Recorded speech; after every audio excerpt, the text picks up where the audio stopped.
एक दिन बुद्ध अपने शिष्यों के साथ गांव-गांव घूम रहे थे। वे लोगों को जीवन का सही मार्ग सिखाते थे। एक गांव में पहुंचने पर ग्रामीणों ने पूछा, भगवान, हम हमेशा दूसरों पर निर्भर रहते हैं, राजा पर, पुजारी पर और भाग्य पर। क्या इंसान अपने जीवन का मालिक खुद बन सकता है? बुद्ध मुस्कुराए और पास रखी एक दीपक की ओर इशारा किया। उन्होंने कहा, यह दीपक अपने तेल और बत्ती से जल रहा है। जब तक तेल और बत्ती साथ हैं, यह दीपक अंधकार को दूर करता रहेगा। पर यदि तुम दूसरों से उम्मीद रखो कि वे तुम्हारे दीपक में तेल भरें, तो तुम्हारा प्रकाश कभी स्थायी नहीं रहेगा। शिष्य और ग्रामीण ध्यान से सुन रहे थे। बुद्ध आगे बोले, इंसान को समझना चाहिए कि सबसे बड़ा सहारा स्वयं का प्रयास है।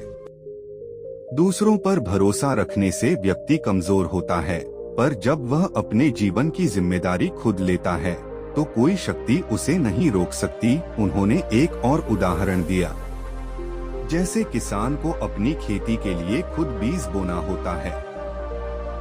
यदि वह यह सोचकर बैठा रहे कि कोई और आकर मेरे खेत में बीज बो देगा, तो क्या कभी फसल उग पाएगी?